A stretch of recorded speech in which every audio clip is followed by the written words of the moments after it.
আসসালামু আলাইকুম। সিদ্ধার কৃষি টিভির পক্ষ থেকে আপনাদেরকে জানাই আন্তরিক শুভেচ্ছা ও অভিনন্দন। দেখছেন আমার নতুন কলা বাগানে হাল দিতেছি। এর আগে আমি দুইটা চাষ দিছি বড় ট্রাক্টর দিয়ে। তো আজকে দেখছেন আবার ছোট ট্রাক্টর দিয়ে এই যে এখানে মাটিটাকে আরো ঝুরঝুরা করে দিতেছে।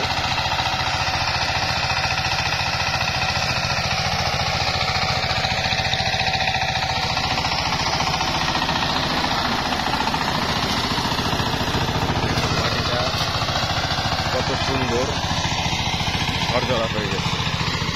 এই যে মাটিটা কত ঝরঝরা, আর ঘাসগুলো এই চাষে অনেক মরে যাবে। ঘাসের গোড়াগুলো ভেঙে ঝরঝরা হয়ে গেছে। ঝরঝরা হয়ে গেলে রোদে ঘাসগুলো শুকিয়ে যাবে। আমি এখন এরপরে আবার এক সপ্তাহ এভাবে রাখবো। তারপর বড় ট্রাক্টর দিয়ে আবার আরেকটা হাল দিয়ে তারপর আমি প্রত্যেকটা চারা যেখানে রোপণ করব ওইখানে আমি যে গোবর দিব, লাইন ধরে ধরে গোবর দিয়ে দর করে রেখে দিব কয়েকদিন রাখার পর গোবর আর কিছু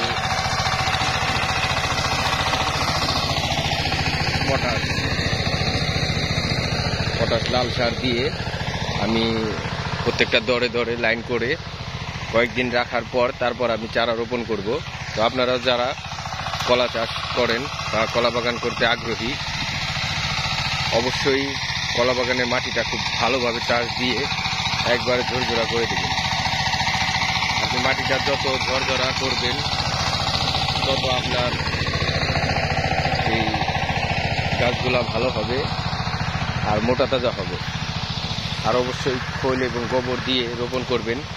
খৈল এবং গোবর দিয়ে রোপণ করলে পরবর্তীতে আপনার গাছে অল্প কিছু সার দিলেই আপনার গাছগুলা হয়ে যাবে।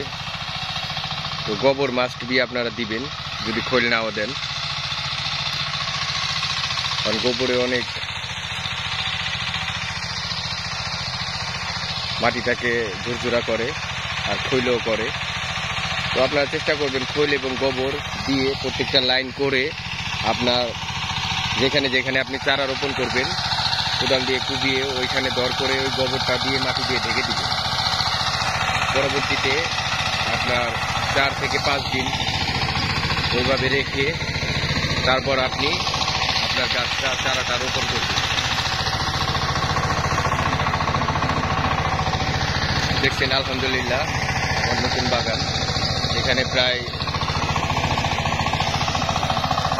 1500-2000-এর মতো গাছ আমি রোপণ করব। পরবর্তীতে আপনাদেরকে দেখাবো কিভাবে কলার চারা আপনারা রোপণ করবেন, কিভাবে কি করবেন, কিভাবে যত্ন নেবেন আর কত টাকা খরচ হয় আমার এই বাগান থেকে।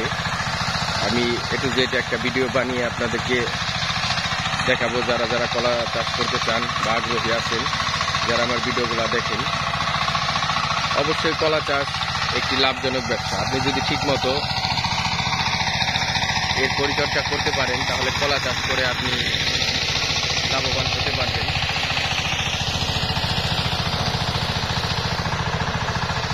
দেখছেন আমার বাগানটা, এটা অনেক বড়। ওইখানে আমার আরেকটা বাগান আছে, ওইখানে আমার 1800 গাছ আছে। তো এটা আবার নতুন করলাম।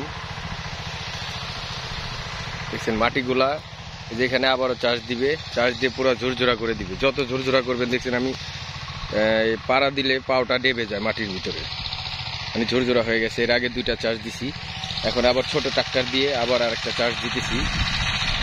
এরপর বড় ট্রাক্টর দিয়ে আবার আরেকটা চাষ দিয়ে আমি গোবর দিয়ে গাছ রোপণ করব।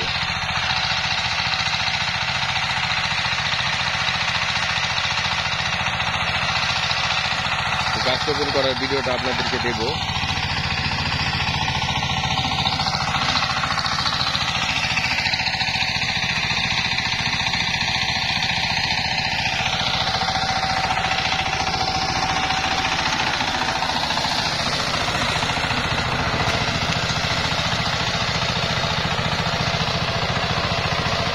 সকলেই ভালো থাকবেন, সুস্থ থাকবেন। আসসালামু আলাইকুম রহমতুল্লাহি ওয়া বারাকাতুহু।